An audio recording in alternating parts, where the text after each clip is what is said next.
Oke, udah pada duduk semua. Oke, kita greetings dulu. Selamat malam teman-teman. Selamat malam. Masa suaranya kecil ya? Kayaknya suara cuma Justin Sama Dio Dio, Karin bener. doang. Yuk sekali lagi yuk. Selamat malam semuanya.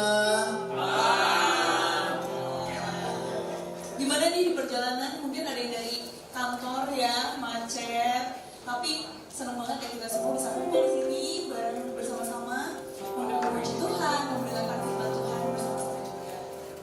Yuk teman-teman, sebelum kita masuk dalam ibadah kita lebih lanjut, yuk kita bersatu dalam doa. Bapa dari surga, selamat malam Bapak, mengucapkan syukur dan kasih padamu. Engkau masih memberikan kami kesempatan untuk bisa menjadi aktivitas kami sehari-hari. Engkau masih memberikan kami kesempatan untuk bisa berkumpul kembali dalam SIF pada malam hari ini ya Bapak. Bapa dari surga, sertai pimpinan kami dalam persekutuan kami mau datang kepada Engkau, memuji muliakan nama-Mu dan juga mendengarkan firman-Mu. Siapkan hati pikiran kami untuk kami bisa mengikuti persekutuan ini dari awal hingga akhirnya tanpa kekurangan apapun.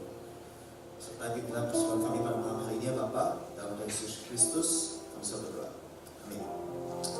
Teman-teman, kita telah dijadikan merdeka oleh karena kasih dan karyanya. Kemerdekaan itu seharusnya kita gunakan dengan penuh tanggung jawab dan dengan tujuan yang sesuai dengan kehendaknya.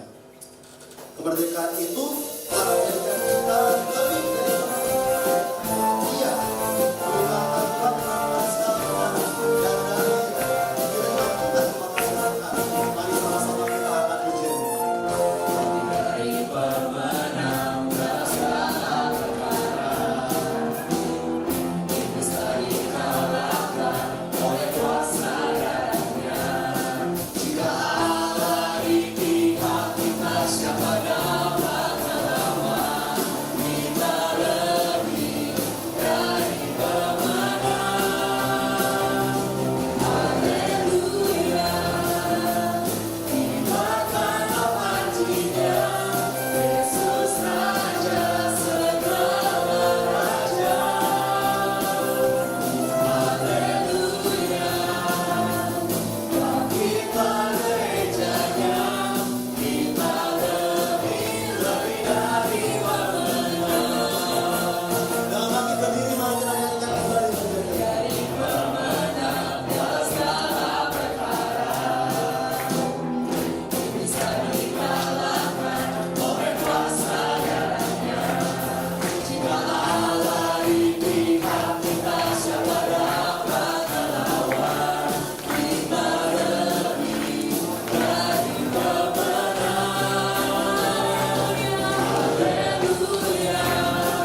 gak sih kita merenungkan sebenarnya Tuhan itu ingin kita lakukan apa dalam kehidupan kita ini? Kebebasan yang Tuhan sudah berikan pada kita itu kita mau pakai untuk apa?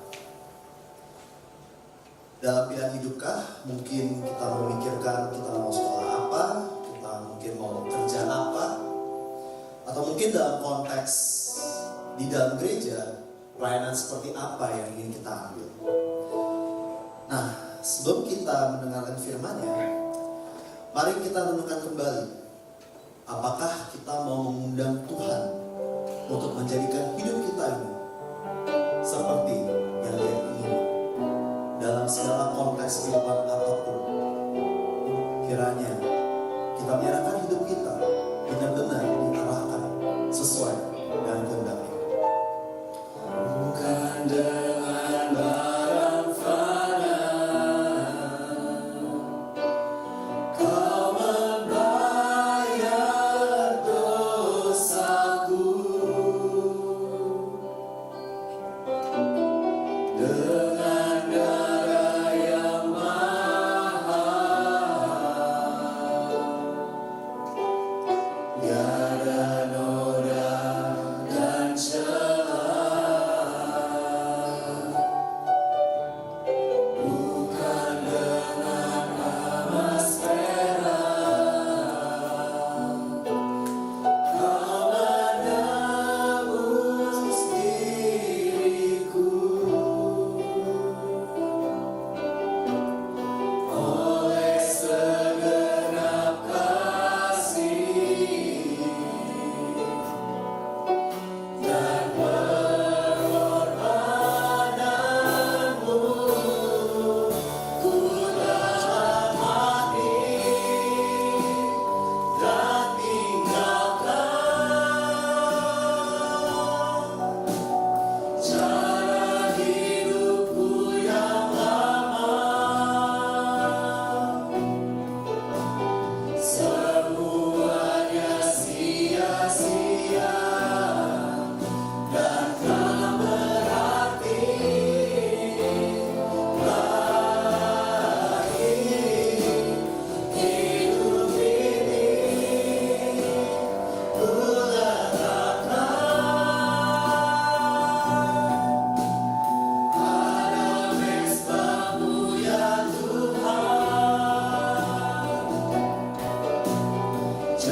kita kami kepada Tuhan, bahwa kami mau mengatakan seluruh hidup kami, bahkan kehendak kami serahkan kepada Tuhan.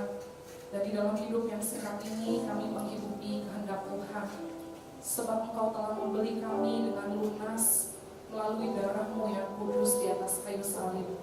Biar itu kembali mengingatkan kami dan menolong kami malam hari ini merenungkan kebenaran firman-Mu.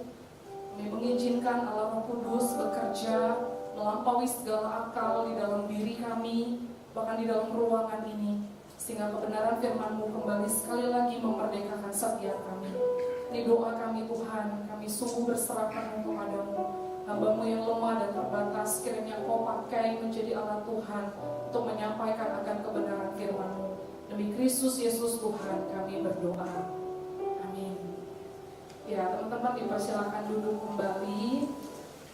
Ya, shalom. Selamat malam. Ya, kita bersyukur hari ini kita boleh dikasih kesempatan bersekutu lagi di dalam SCF. Dan malam hari ini kita mau bersama-sama merenungkan satu tema, Freedom with Purpose. Ya, teman-teman, saya mengajak kita untuk membuka ya satu bagian firman Tuhan yang terambil dari surat Galatia. Surat Galatia, pasalnya yang kelima, ayatnya yang ke-13 sampai yang ke-15. Saya akan bacakan bagi kita semua, teman-teman boleh perhatikan di dalam Alkitab teman-teman masing-masing ya. Surat Galatia, pasalnya yang kelima, ayatnya yang ke-13 sampai yang ke-15. Demikian firman Tuhan. Saudara-saudara, memang kamu telah dipanggil untuk merdeka. Namun janganlah mempergunakan kemerdekaan itu sebagai kesempatan untuk hidup dalam dosa, melainkan layanilah seorang akan yang lain dengan kasih. Sebab seluruh hukum Taurat tercakup dalam satu firman ini, kasihilah sesamamu manusia seperti dirimu sendiri. Namun jikalau kamu saling menggigit dan saling menelan, awaslah supaya jangan kamu saling membinasakan. Ya, sedemikian jauh pembacaan firman Tuhan kita. Teman-teman, ketika kita mendengar kata kebebasan atau freedom, apa yang kemudian muncul gitu ya di dalam benak pikir kita? Ketika kita mendengar kata freedom, apa sih yang muncul di dalam benak pikir kita? Apa yang kita pikirkan tentang kebebasan? Apa, Filbert? Jangan liatin aku, bro, ini. Apa tuh? Kalau dengar kata freedom, Filbert berpikir apa? Lepas dari apa? Andang? Iya. Oke, kalau Tasya? Bebas makan apapun tanpa boundaries. Oke, bebas melakukan apapun tanpa boundaries, tanpa aturan. Koki? Jangan kira di belakang nggak bisa ditunjuk. Apa Koki?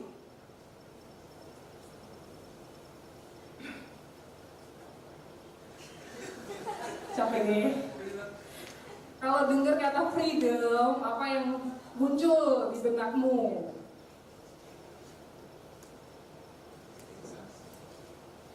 Ya, kebebasan. Apa lagi? Bebas. Ini freedom umum ya. Ya. Ya bebas melakukan yang dimauin. Oke. Bebas melakukan apa yang diinginkan. Siapa lagi ya? Enak banget nih nunjuk-nunjuk ya. Jangan nunduk, yang nunduk aku tunjuk. Gimana? Yohana Hutapea. Nah kan? Ini perlu ditunjuk-tunjuk nih ya kan? Apa yang muncul di benakmu ketika mendengar kata freedom? Bebas. Ya, selain bebas. Bebas tanpa ikatan sih, jadi bisa melakukan apapun yang kita mau. Oke. Kayaknya semua hampir berpikir bebas itu atau freedom itu, kebebasan itu artinya kita bebas melakukan apapun tanpa aturan dan melakukan seperti yang kita mau, begitu ya kira-kira. Nah, kalau kita sadar teman-teman, kita sedang hidup di tengah zaman yang mengagung-agungkan yang namanya kebebasan. Paling tidak ada dua yang saya mau singgung malam hari ini berkenaan dengan kebebasan. Yang pertama, yaitu kebebasan moral. Ini tahu ya patung apa? Liberty. Ada di mana? Di New York ya. Kita tahu lah ya di internet walaupun belum pernah ke sana mungkin. Patung ini melambangkan apa teman-teman? Kebebasan. Nanti teman-teman bisa cari sejarahnya. Kenapa patung ini didirikan, menjadi simbol apa? Yaitu menjadi satu simbol kebebasan, melambangkan satu kebebasan. Nah teman-teman, orang zaman sekarang mengatakan kebebasan itu sifatnya personal, sifatnya subjektif, sifatnya itu relatif. Jadi tergantung, kita tidak bisa menilai perbuatan seseorang itu salah atau benar.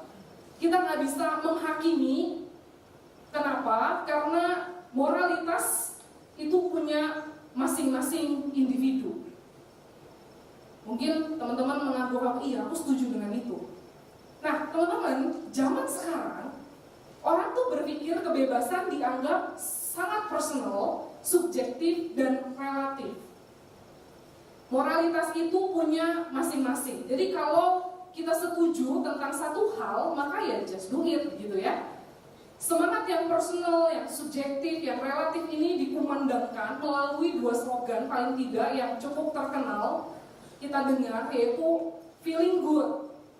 As long as feel good, maka just do it. Begitu ya. Jangan pedulikan omongan orang lain. Selama kamu nyaman, kamu lakukan. Gitu ya. Atau as long as do no harm to others, begitu ya. Selama itu tidak merugikan orang lain, maka go ahead, lakukan. Gitu ya, lakukan apapun yang kamu mau, selama itu tidak merugikan orang lain. Nah teman-teman, benarkah demikian? Kebebasan moral yang demikian, apakah betul? Teman-teman, ada sebuah cerita begini ya. Ini sebuah cerita dari seorang profesor filsafat Kristen begitu ya, ketika dia memberikan tugas kepada para mahasiswanya, yang kemudian ada satu mahasiswanya yang mengumpulkan paper, dan isi papernya mengatakan bahwa tidak ada kebenaran yang mutlak, tidak ada kebenaran yang objektif, begitu ya. Nah semua terserah masing-masing orang, itu isi papernya. Lalu profesor ini menerima dan langsung diberi nilai F paper itu oleh profesor ini. Nah si mahasiswa yang melihat bahwa profesor ini memberi nilai F, dia tidak terima. Dia marah, dia datangi profesor itu. Lalu ditanya lah, profesor kenapa kok kasih nilai F? Begitu ya. Lalu profesor itu mengatakan begini, I don't like the color of your cover. Jadi dia nggak suka warna covernya, cover paper itu profesor itu nggak suka. Makanya kenapa dikasih nilai F. Lalu mahasiswa itu menjawab begini, itu nggak fair, itu nggak adil. Kenapa kok profesor kasih nilai F hanya karena profesor itu nggak suka sama nilai sama warna covernya? Itu nggak adil, begitu. Nah profesor itu bertanya, kenapa nggak adil? Mahasiswa itu menjawab, ya karena nggak bisa kamu tentuin nilai itu tuh berdasarkan warna kesukaan. Kamu suka atau tidak suka dengan warna itu. Lalu profesor itu menjelaskan, menurut isi papermu gitu ya, benar salah itu kan tergantung masing-masing ya. And I just don't like the color begitu ya. Dan ya saya melakukan apa yang saya mau, saya kasih nilai F. Profesor ini bertanya lagi sama mahasiswa ini. Jadi menurut kamu ada nggak sih sebetulnya kebenaran mutlak? Kemudian mahasiswa itu berpikir dan dia mengatakan ada. Lalu profesornya kasih nilai apa? F tetap. Kenapa? Karena sekarang bukan karena masalah colornya, tapi karena masalah isinya yang keliru. Nah teman-teman, sangat tidak logis kalau kita punya pemikiran bahwa kita itu memiliki kebebasan moral dan semua tergantung sama kita. Karena kalau begitu, teman-teman, kita nggak bisa hidup satu dengan yang lain di dunia ini. Karena ketika kita menganut kebebasan kita yang harus diutamakan, kita sedang menginjak-injak kebebasan orang lain. Sehingga itu tidak logis dan tidak bisa dihidupi. Kemudian kita mengatakan bahwa as long as do harm to others gitu ya, yang penting aku nggak merugikan orang lain. Maka saya beri contoh begini teman-teman, kalau kita tuh lagi jalan di pinggir kolam renang, lalu ada seorang anak kecil begitu ya, dia jalan-jalan di pinggir kolam yang sama, lalu terpleset dan jatuh dan dia tenggelam.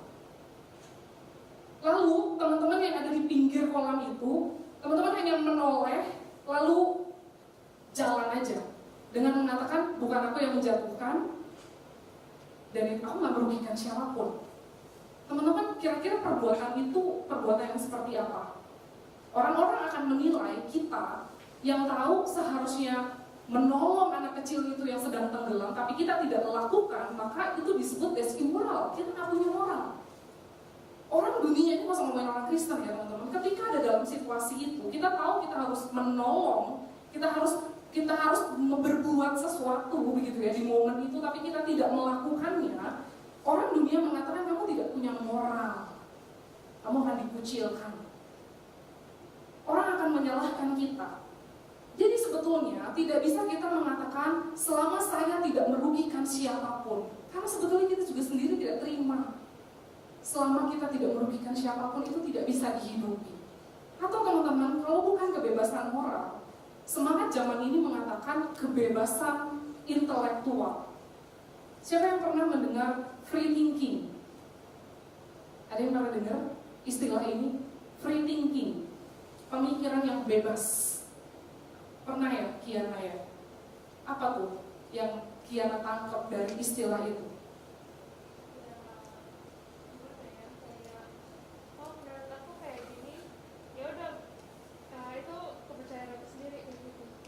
Oke, ini menurut aku, pemikiranku begini, ya ini kepercayaanku.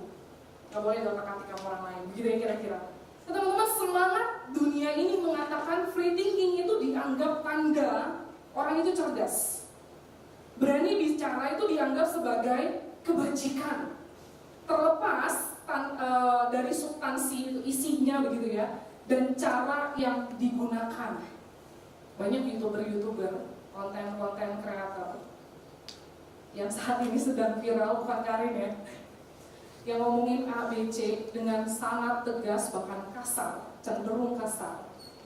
Itu menekankan tentang kebebasan berpikir intelektual, seolah-olah substansi dan cara dia menyampaikan itu suka-suka dan tidak merugikan orang lain. Sekarang ini orang banyak mengatakan freedom of speech, bebas mau ngomong apa saja dengan cara apa saja, dan itu justru yang banyak disukai oleh orang-orang. Kita anak muda, teman-teman, harus berpikir critic thinking gitu ya. Kita harus berpikir kritis, jangan cuma amin ya, haleluya begitu ya, disuruh A ikut A, disuruh B ikut B. Enggak, anak muda memang harus kritik. Tetapi bedanya critical thinking sama free thinking itu jauh. Free thinking itu suka-suka pemikirannya. Critical thinking itu memikirkan isu dengan benar-benar, tidak langsung ambil saja. Dan dia betul-betul memikirkan, begitu ya. Dia melakukan atas dasar yang benar. Maka jika kita melihat teman-teman apa yang dikatakan oleh Alkitab mengenai kebebasan, maka kita akan menemukan teman-teman bahwa kemerdekaan mutlak itu sebetulnya adalah sebuah kekeliruan. Setiap orang itu sebetulnya bebas dan terikat pada saat yang bersamaan. Kemerdekaan mutlak itu sebuah kekeliruan, sebab kita itu diciptakan untuk menyembah sesuatu. Kalau tidak menyembah Allah, maka kita menyembah yang lain. Karena kita dicipta untuk menyembah sesuatu. Jadi ini masalah kita memang didesain untuk menyembah. Kalau kita bukan menyembah Allah, maka kita sedang menyembah kepada berhala.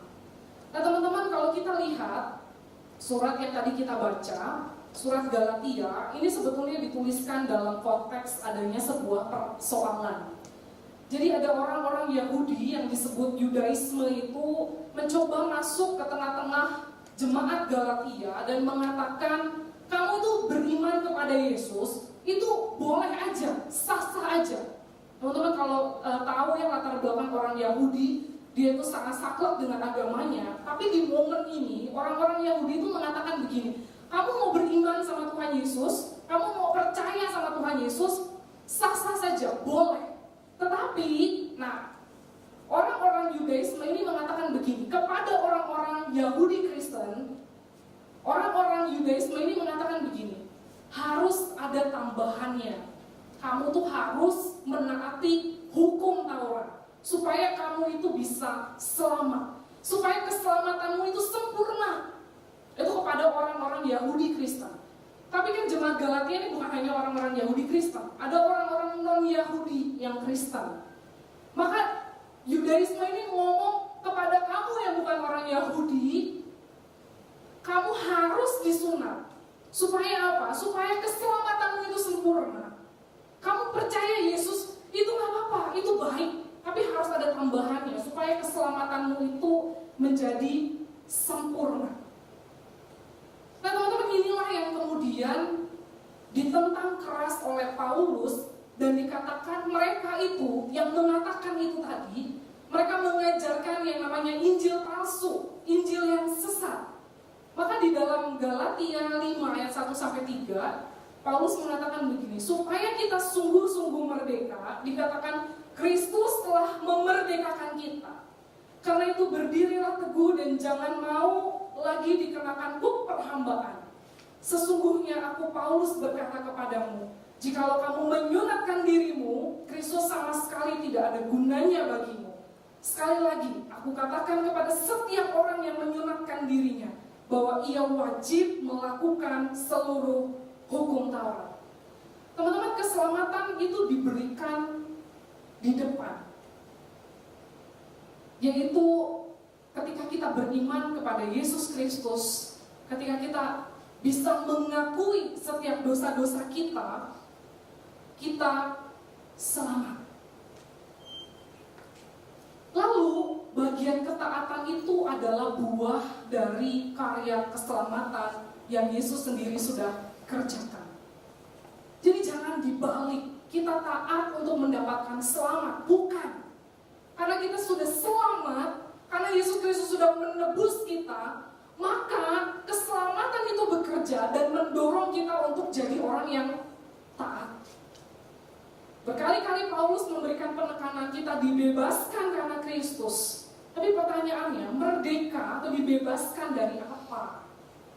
Kita tuh sebetulnya dibebaskan itu dari apa?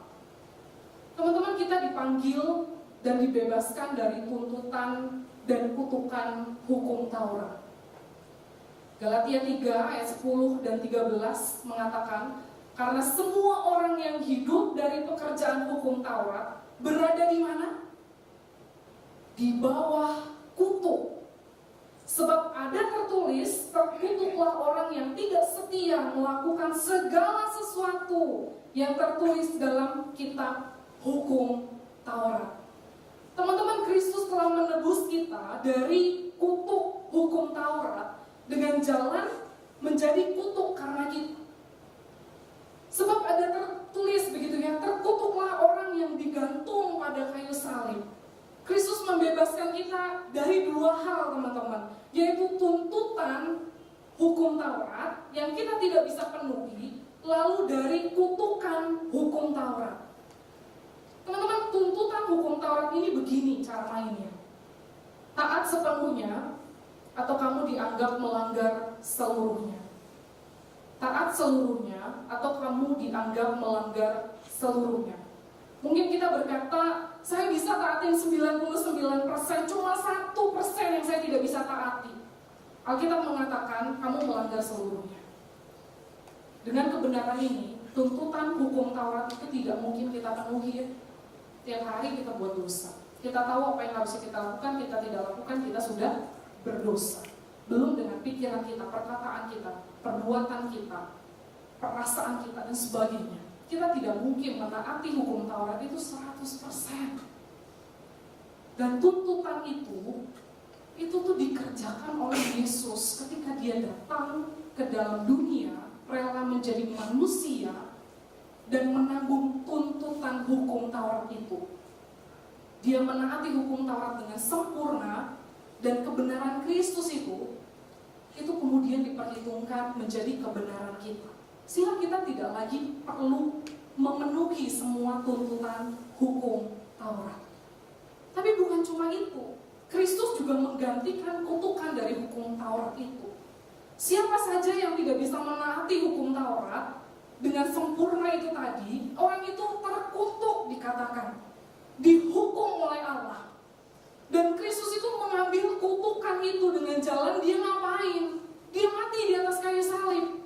Karena lambang simbol orang yang terkutuk adalah ia tergantung di atas kayu salib. Dan Kristus mengambil kutukan kita dengan dia mati di atas kayu salib. Jadi kebebasan yang ditawarkan oleh Kristus di sini adalah kebebasan dari tuntutan dan kutukan hukum Taurat. Namun teman-teman, ternyata kebenaran ini menimbulkan masalah karena penganut Yudaisme yang tadi mengatakan bahwa nggak cukup hanya percaya Yesus. Maka ketika Paulus menjelaskan ini semua, penganut Yudaisme itu kemudian membelokkan kebenaran ini dengan mengatakan begini: kalau kamu cuma percaya Yesus, tidak ada aturan, maka hidupmu pasti akan sembarangan. Jadi orang-orang Yudaisme itu mengatakan kalau kamu nggak ada aturan dalam hidupmu, kamu cuma percaya Yesus yang sudah selesaikan semua hal, maka hidupmu pasti nggak ada aturan. Kita kalau nggak ada aturan, lebih baik atau lebih buruk? Lebih buruk ya. Kalau kita mau jujur, nggak ada aturan tuh kita lebih buruk. Maka di sini ada ketegangan. Pilihannya satu, kita hidup di dalam aturan supaya keselamatan kita sempurna, atau kita bebas sebebas-bebasnya. Yang di pikirannya orang Yudaisme itu, maka hidup kita nggak karuan, sembrono, sembarangan. Maka teman-teman, kalau teman-teman ada di konteks jemaat Galatia, teman-teman kira-kira akan menganut pemikiran yang mana? Hidup ada aturan atau hidup tanpa aturan? Tanpa aturan ya. Udahlah, berdosa nanti Tuhan gak ampuni, kan sekali selamat tetap selamat begitu ya. Teman-teman, jawabannya mungkin berbeda-beda tergantung latar belakang kita. Kalau kita punya background keluarga atau background masa lalu yang suka sekali aturan-aturan, maka teman-teman mungkin akan percaya pada pilihan yang pertama. Karena aturan itu menolong kita. Saya tuh gak bisa hidup tanpa aturan. Kadang saya tuh nggak ada aturan, saya buat aturan sendiri dalam hidup saya. Setiap detik, menit, jam itu ada jadwalnya. Makanya kalau ada yang chat itu terpending karena belum masuk jadwal. Saya butuh aturan. Kalau nggak acak kabrut hidup dan hari-hari saya begitu. Tapi mungkin teman-teman, ada teman-teman yang backgroundnya nggak suka aturan. Di rumah itu waktu masa kecil tuh bebas, gitu lari sana lari sini dan enjoy, bisa bertumbuh di sana. Maka teman-teman mungkin akan pilih yang kedua.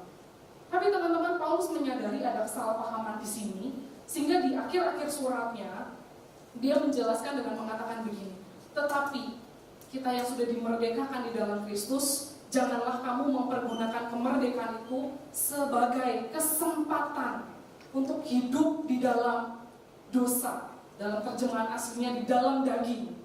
Melainkan layanilah seorang akan yang lain oleh kasih. Apakah Paulus sedang mengajarkan gaya hidup yang sembarangan, teman-teman? Jelas enggak ya.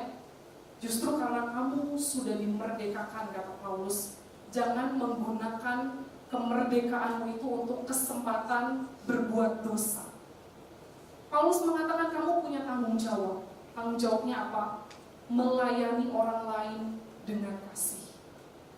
Tanggung jawab ini bukan untuk kita memenuhi tuntutan hukum Taurat, tetapi tanggung jawab ini adalah tanggung jawab untuk memenuhi yang namanya hukum Kristus.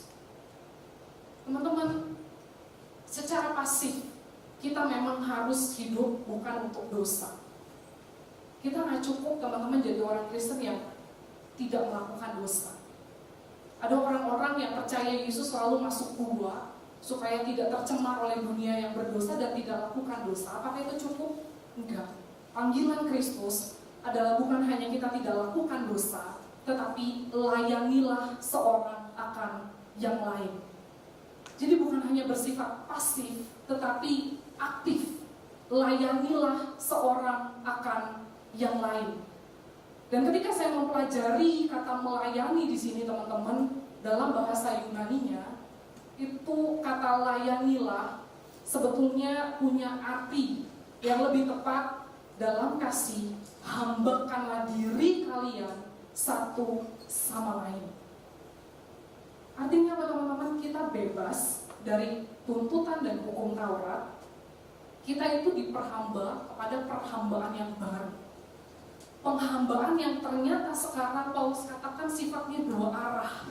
Bukan atas ke bawah, tetapi ke samping, dua arah. Artinya apa? Pada waktu kita percaya Yesus, kebenaran Yesus itu diperhitungkan kepada kita, kita tuh jadi hamba. Buat siapa? Bukan hanya buat Tuhan, tetapi dipanggil untuk menjadi hamba untuk satu dengan yang lain. Pada waktu yang bersamaan, saya tuh hambanya teman-teman, dan teman-teman adalah hambanya saya. Kalau teman-teman ngerti konsep hamba ini adalah melayani. Jadi budaknya orang yang jadi tuan kita. Maka Martin Luther katakan bahwa orang Kristen itu adalah tuan untuk segala sesuatu. Dia pada waktu yang bersamaan itu dijadi Tuhan atas segala sesuatu, tapi orang Kristen juga pada waktu yang bersamaan menjadi hamba atas segala sesuatu. Jadi teman-teman, panggilan ini adalah panggilan yang serius buat kita. Kita itu hamba buat satu sama lain. Panggilan untuk melayani satu sama lain ternyata itu adalah panggilan kita setelah kita tuh jadi orang Kristen. Ketika Paulus membicarakan kemerdekaan di dalam Kristus, sebetulnya dia sedang mengajarkan perhambaan yang baru. Teman-teman, kita ini adalah hamba untuk sesama kita. Dan kalau memang benar mengasihi orang lain sebagai sebuah perhambaan, maka teman-teman ini bukan pilihan. Kalau selama ini kita berpikir teman-teman melayani itu pilihan kok. Boleh melayani, boleh tidak. Aduh Ciputri, melayani itu bukan hobiku. Teman-teman, melayani bukan hobi. Itu bukan preferensi. Melayani itu adalah sekarang status kita yang baru. Sebagai hamba dari satu sama lain. Kalau teman-teman bertanya ya setiap kali diajak pelayanan, kenapa aku harus melayani? Kan Kristus sudah menyelamatkan, aku gak melayani atau melayani, aku tetap diselamatkan. Teman-teman, kita punya status yang baru, perhambaan yang baru. Kita tuh hamba satu dengan yang lain. Maka Ciputri itu selalu ngomong nih di dalam kepengurusan, di dalam kepelayanan kita ini. Kalau teman-teman tidak terlibat dalam pelayanan, maka ada orang-orang yang lebih lelah melayani. Karena seharusnya pelayanan itu bagian kita semua. Tapi ada orang-orang yang harus ngambil pelayanan ekstra karena kita pasif tidak melayani. Teman-teman, melayani dengan kasih itu diperintahkan. Tapi bukan karena diperintahkan maka itu sebuah paksaan. Itu sebuah dorongan dan karena tidak terelakkan. Maksudnya gimana? Teman-teman, Kristus mendorong kita, memanggil kita tuh melayani Dia dan sesama. Tetapi alasan lain adalah karena itu tidak terelakkan. Galatia 5 ayat 6 mengatakan begini, iman yang bekerja oleh kasih. Kalau teman-teman kita mengaku bahwa kita beriman kepada Kristus, kita mengasihi Kristus, maka teman-teman, iman itu akan mendorong kita di dalam kasih untuk melayani. Kalau kita tidak melayani teman-teman, kita perlu bertanya kerohanian kita. Iman itu bergerak di mana? Bergerak kepada siapa? Karena kita punya status yang baru di dalam Kristus. Kenapa sih kita tuh perlu menghambakan dengan kasih? Alasannya teman-teman, karena kasih itu penggenapan hukum Taurat. Ini jelas ya di ayat 14 dikatakan, karena kasih itu penggenapan hukum Taurat. Tapi dalam konteks ini teman-teman, ini bukan lagi ngomongin tentang esensi Taurat. Kalau kita lihat di Matius 22, di situ Yesus mengajarkan bahwa inti dari hukum Taurat adalah kasihilah Tuhan Allahmu, kasihilah sesamamu. Tapi ini bukan lagi ngomongin tentang esensi Taurat. Ini bukan juga lagi ngomongin tentang kita yang sebagai subjek dari hukum itu. Tapi ngomongin tentang apa? Yaitu tentang perintah untuk saling menolong dan mengasihi sebagai pemenuhan terhadap hukum Kristus.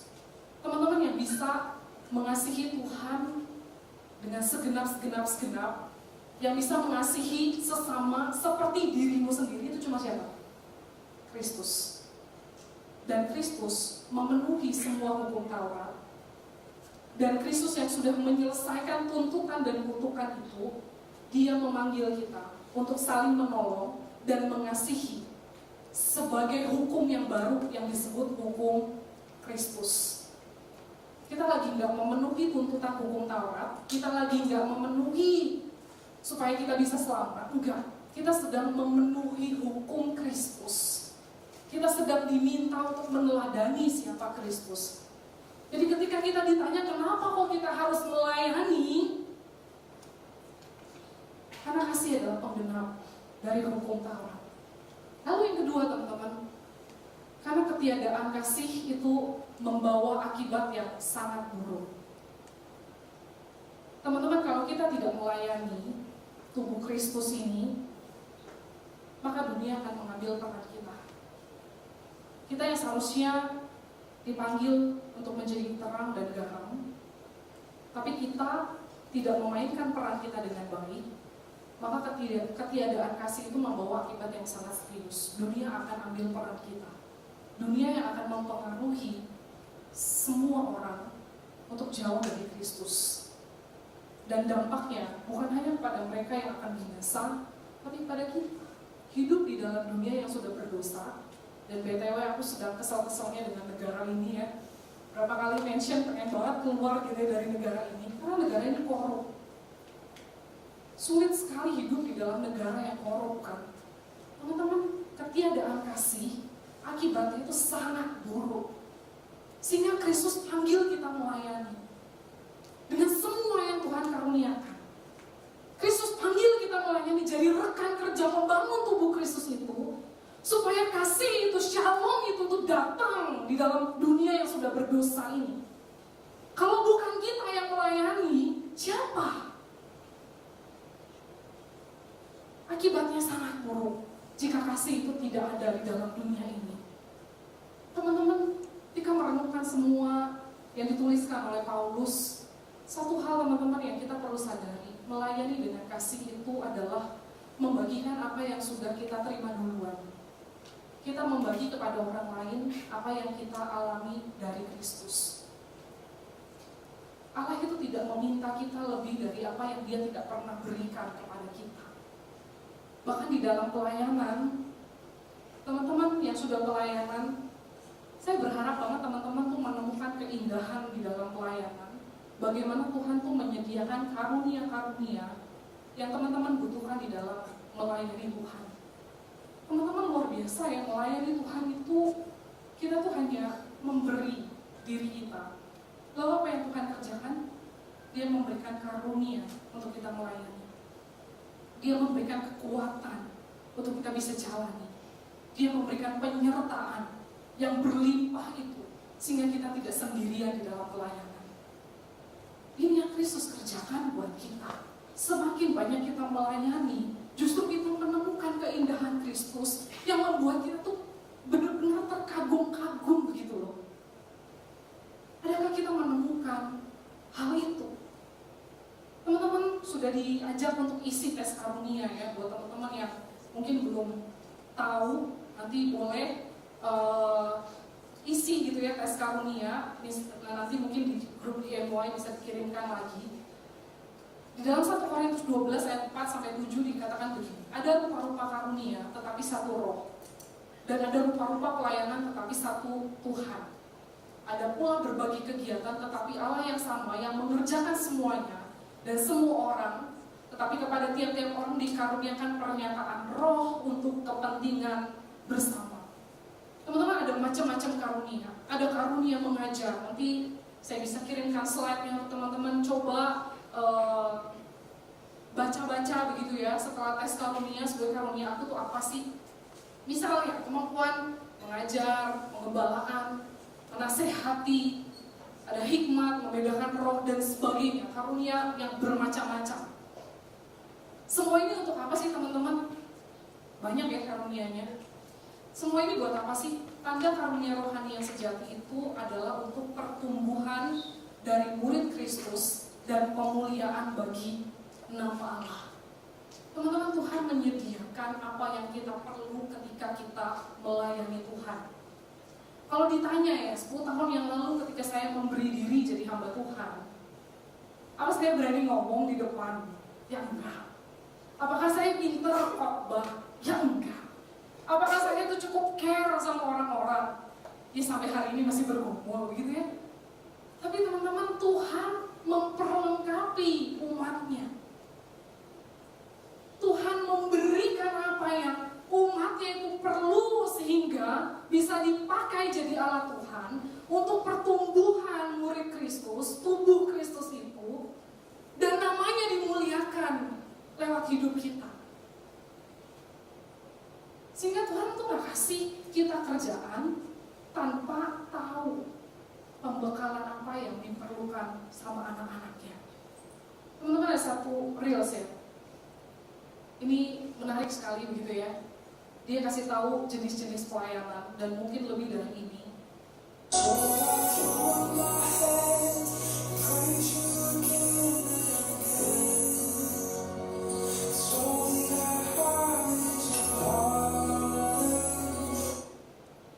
Ada macam-macam. Banyak banget. Ada yang di atas mimbar, ada yang di belakang mimbar, ada yang di luar gereja. Ada yang bahkan di dalam hidup kita sehari-hari ketika di rumah, di sekolah, di kampus, di tempat kerja. Ketika kita bermasyarakat, kita dipanggil untuk melayani Tuhan dan melayani sesama.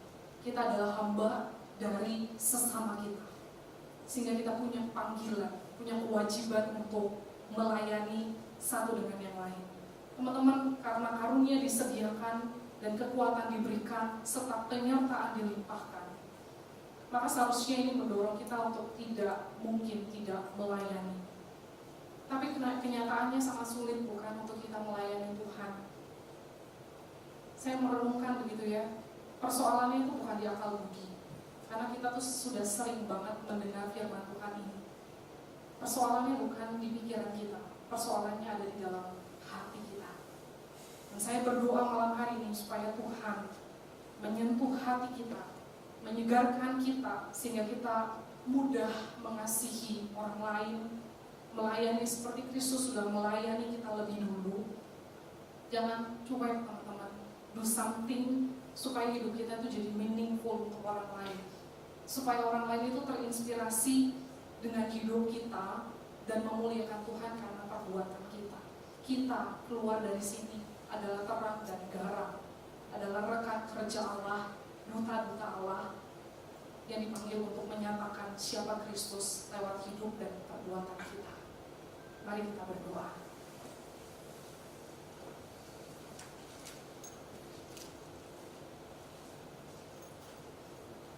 Tuhan, terima kasih untuk kebenaran firman-Mu yang sekali lagi mengingatkan siapa kami di hadapan Engkau, bahwa karya-Mu di atas kayu salib sudah menggenapi tuntutan dan kutukan dari hukum Taurat, dari tuntutan dan kutukan yang tidak bisa kami selesaikan dengan kekuatan kami sendiri. Dan kami dipanggil untuk menjadi hamba untuk satu dengan yang lainnya, melayani dengan kasih seperti Kristus sendiri sudah melayani kami. Kami bersyukur untuk banyak karunia yang Tuhan taruh di dalam hidup kami. Biarlah kami boleh mengerjakan setiap karunia yang Tuhan percayakan dengan kami melayani, membangun tubuh Kristus untuk kemuliaan Tuhan. Tolonglah setiap kami ya Tuhan, sentuh hati kami yang kadang malas, yang kadang enggan, yang kadang pesimis di dalam pelayanan, yang kadang kami tidak melihat buah dari pelayanan itu sehingga kami tidak mau melayani Tuhan lagi. Atau kami selfish, kami hanya mementingkan diri kami sendiri. Tuhan, ubahkan hati kami, supaya kami meresponi anugerah Tuhan yang besar ini, dengan kami memberi diri sebagai hamba, baik kepada Tuhan yang kami sembah dan kami layani, maupun kepada satu dengan yang lain. Di doa kami Tuhan, di dalam nama Tuhan Yesus kami berdoa. Amin. Tuhan memberkati kita semua.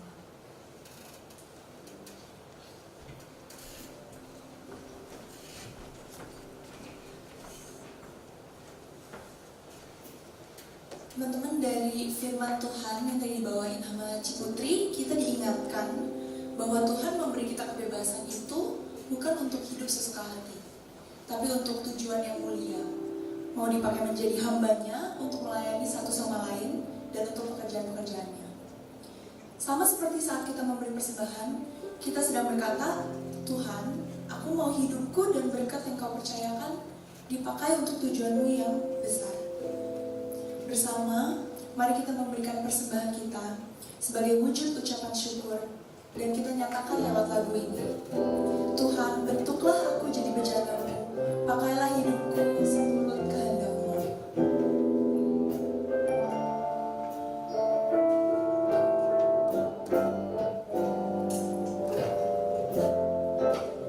Kekuatan di jiwaku,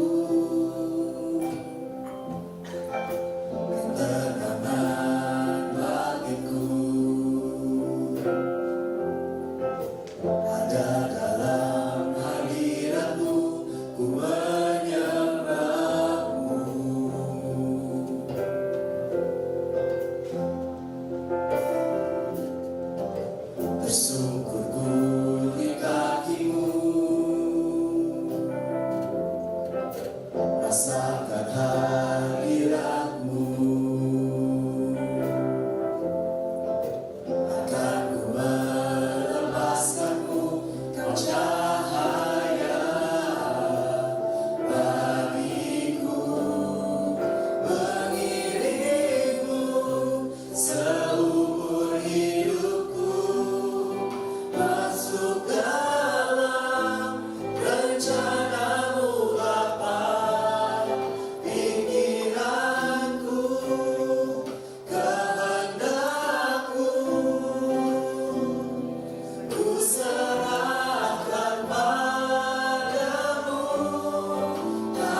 Sekarang kami akan memberi sedikit dari apa yang kita punya, biarlah persembahan ini bisa dapat memuliakan nama selalu.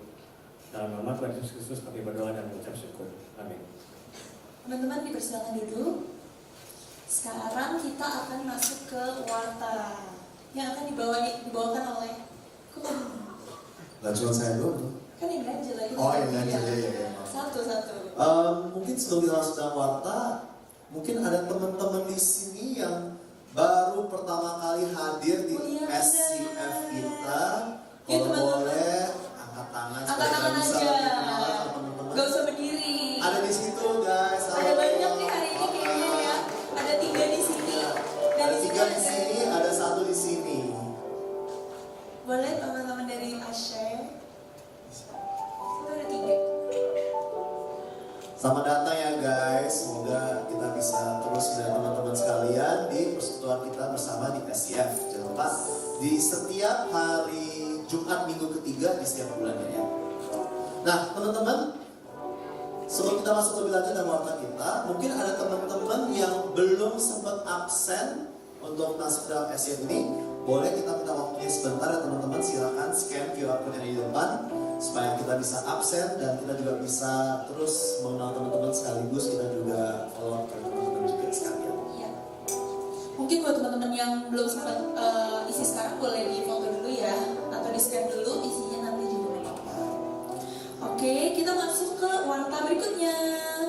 Nah, ternyata bukan cuma Indonesia merdeka, tapi Komdei kita juga merdeka nih kayaknya. Wah luar biasa ya. Komdei spesial, ada hari kemerdekaan, dan ini ada namanya keren banget ya, Nusantara Adventure. Kayaknya bakal ada seru-seruan juga ya. Biasanya kita sport, mungkin di sini ada games juga.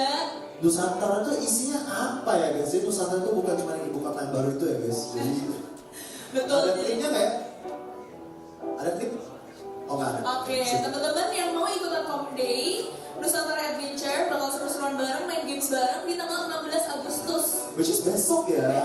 Besok ya guys. Jadi Komdei besok bukan di IPK, tapi besok akan diadakan di lapangan parkir di depan gereja kita ya guys. So kalau misalnya teman-teman datang, jangan ya saya ke IPK ya. Jam Jangan 3.30 sampai jam jam 6. Oke, next. Nah, teman-teman, mungkin mungkin kalau teman-teman yang udah follow IG GKS Sunter, bukan dia tapi GKS Sunter, mungkin teman-teman udah melihat nih, ini pahlawan-pahlawan dari mana nih tiba-tiba muncul. Nah, ini berkaitan dengan ibadah kita di hari Minggu nanti yang pas bertepatan dengan ulang tahun negara kita yang ke-80. Ibadah hari Minggu nanti tanggal 17 Agustus dengan tema bertumbuh sebagai warga negara Kristen yang akan dibawakan oleh pendeta Johan Juandi. Ya, silakan teman-teman bisa hadir, ada 4 kali ibadah jam 7, jam 9, jam 11 sampai jam dan jam 5. Sampai kapan nih ibadahnya? Oke, next. Nah, kita juga ada open recruitment untuk youth dan teens. Jadi ini nyambung nih ya sama tadi. Oh, pas banget ya. Pas banget. Tadi kan udah dikasih tahu sama Cik Putri ya. Kita harus saling melayani, biar gak ada cuma 1-2 orang yang terbebani. Ya, jadi kita sama-sama bisa melayani bersama. Di sini ada tim ibadah, worship leader, singers, pemusik, multimedia, lighting, usher, dance juga ada.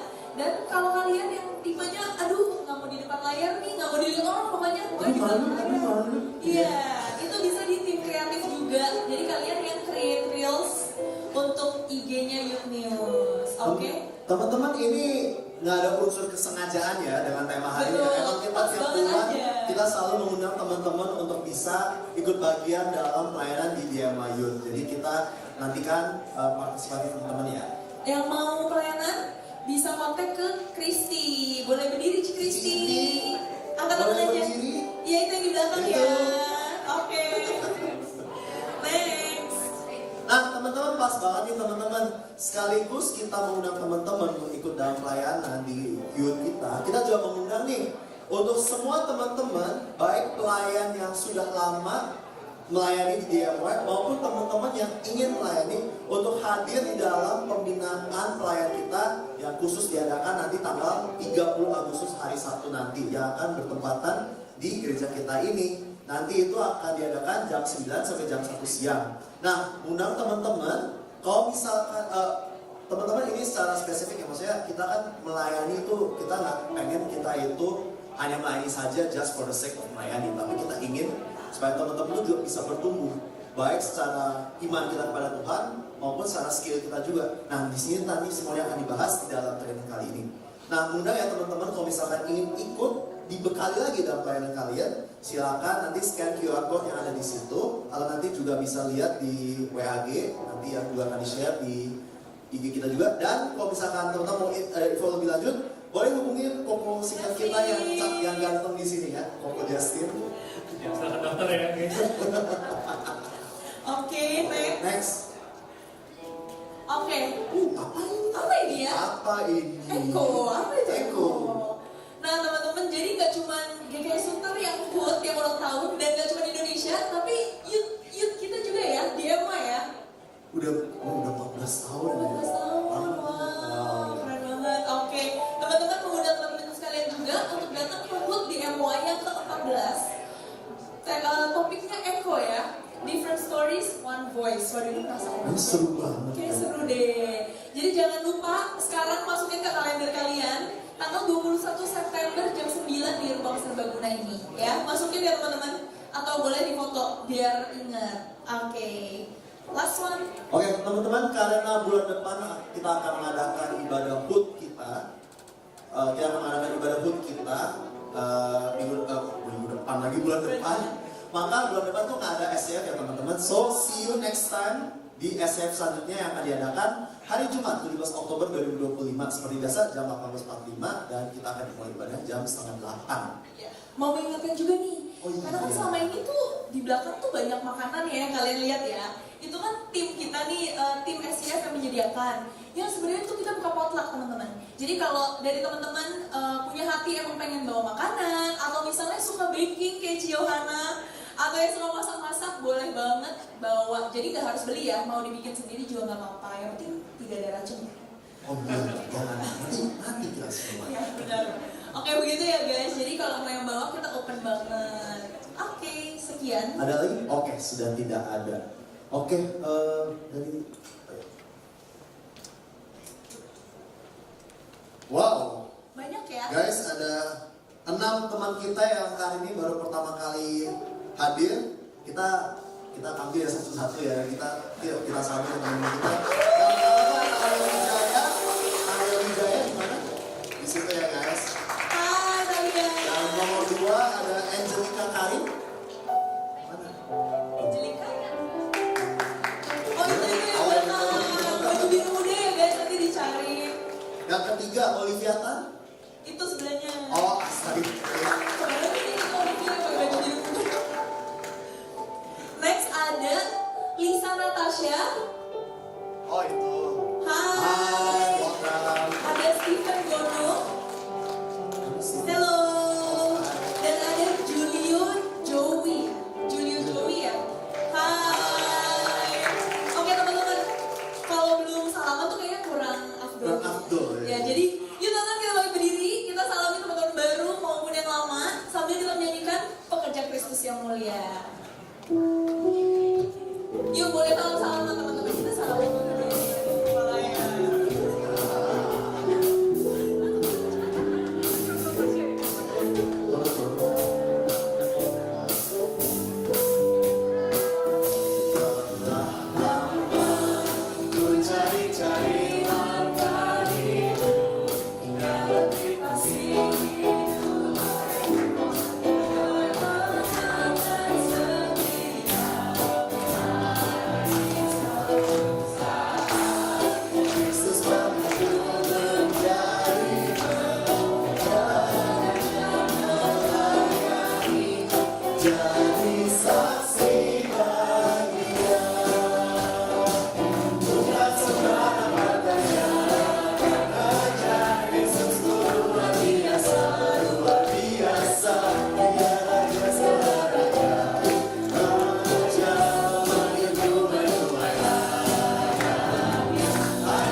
Sungguh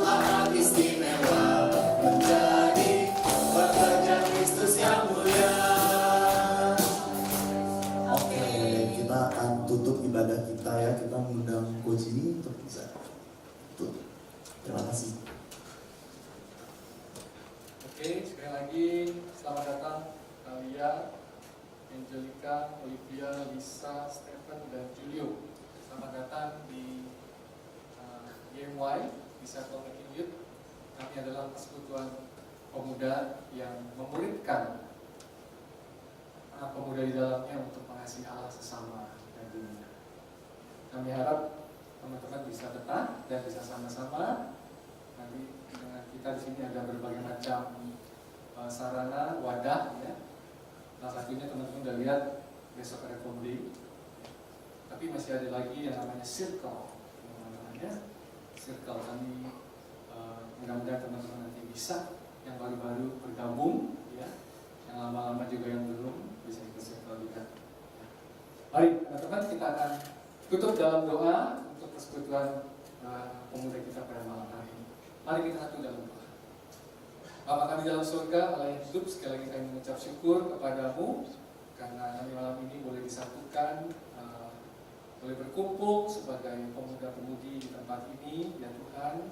Kami ada teman-teman baru juga yang hadir pada malam hari ini. Kami bersyukur, ya Bapa. Sekali lagi biarlah firman-Mu yang sudah Kau beritakan oleh hamba-Mu, yang sekali lagi boleh mengingatkan kami, menolong kami, biarlah kasih Kristus itu boleh menguasai hati dan hidup kami, sehingga kami tidak bisa tidak melayani Engkau, ya Tuhan. Biarlah Kau menolong kami, ya Tuhan, untuk hal ini, dengan karunia-karunia yang sudah Kau berikan kepada kami, biarlah kami boleh saling melayani satu sama lain, dan kami juga boleh melayani orang-orang di luar kami. Kami juga terus berdoa, ya Tuhan, untuk teman-teman yang masih bergumul juga dengan sakit mungkin, ya Tuhan. Biar Tuhan yang terus memberkati teman-teman yang masih bergumul dengan sakit, ya Tuhan. Tuhan yang beri kekuatan, Tuhan berikan kesabaran, ya Tuhan. Bila dalam kondisi yang tidak mudah ini, penyertaan dan kehadiran Tuhan boleh teman-teman kami ini rasakan, ya Tuhan. Tuhan juga berkati teman-teman kami yang juga masih bergumul dengan mencari pekerjaan, ya Tuhan. Di masa ini memang tidak mudah, ya Tuhan, mencari pekerjaan, tapi tidak ada yang mustahil bagi Engkau, ya Tuhan. Biarlah Kau bukakan, ya Tuhan, kesempatan, ya Tuhan, buat teman-teman kami ini yang juga masih bergumul, ya Tuhan, dalam pekerjaan. Bagi kami yang sudah bekerja, bagi kami yang juga masih kuliah, Tuhan juga berkati, biar kami boleh bekerja dengan baik. Tuhan terus berikan kami hikmat, kekuatan untuk boleh menyelesaikan setiap pekerjaan dengan baik. Kau berkati biar kami juga boleh jadi berkat dan kesaksian di tempat kerja. Kau berkati juga kami yang kuliah boleh menjadi berkat dan kesaksian di tempat kuliah kami, ya Tuhan. Tuhan juga terus berkati juga untuk pergumulan-pergumulan lain yang kami juga masih hadapi, yang mungkin kami tidak sebutkan, ada pergumulan-pergumulan mungkin dengan keluarga, ya Tuhan. Ada juga kami juga yang merindukan untuk bisa punya pasangan hidup, ya Tuhan. Tuhan sekali lagi yang boleh menolong, ya Tuhan, memimpin, menyediakan yang terbaik, ya Tuhan, buat setiap kami, ya Tuhan, pemuda-pemudi di tempat ini. Karena Engkau berkata bahwa Engkau punya rancangan damai sejahtera bagi kami, bukan rancangan kecelakaan, ya Tuhan. Biarlah Engkau sekali lagi boleh menyediakan kepada kami calon-calon pasangan-pasangan hidup yang tepat pada waktunya, ya Tuhan. Kami terima kasih, ya Bapak, untuk persekutuan pada malam hari ini. Kami bersyukur boleh tadi makan bersama, kami bersyukur boleh perkenalan, ya Tuhan, dengan rekan-rekan yang baru, boleh memuji, menyembah Tuhan, boleh mendengarkan firman Tuhan. Biarlah teman-teman semua yang sudah boleh mendengarkan firman Tuhan, biarlah firman Tuhan itu boleh teman-teman renungkan lebih dalam. Biarlah sekali lagi kasih Kristus boleh menguasai kita, sehingga kita tidak bisa tidak melayani Tuhan. Biarlah kita boleh melayani Tuhan dengan karunia-karunia kita, dimanapun kita berada, baik itu di gereja, baik itu di tempat kerja, baik itu di kuliah, dan jangan lupa di tengah-tengah keluarga kita sendiri.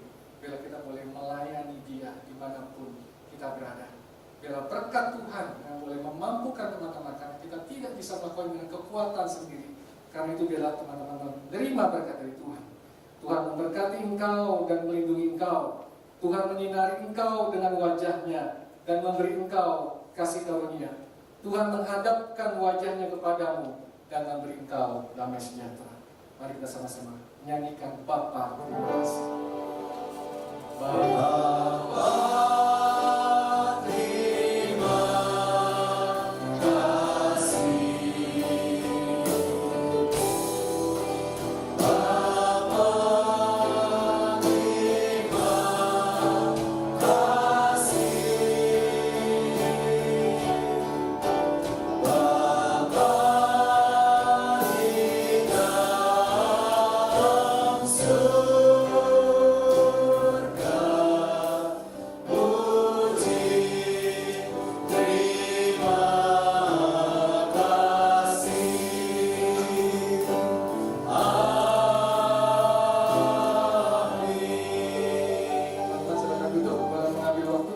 kita, tapi jangan pulang dulu karena kita akan foto bersama. Tuhan Yesus memberkati kita.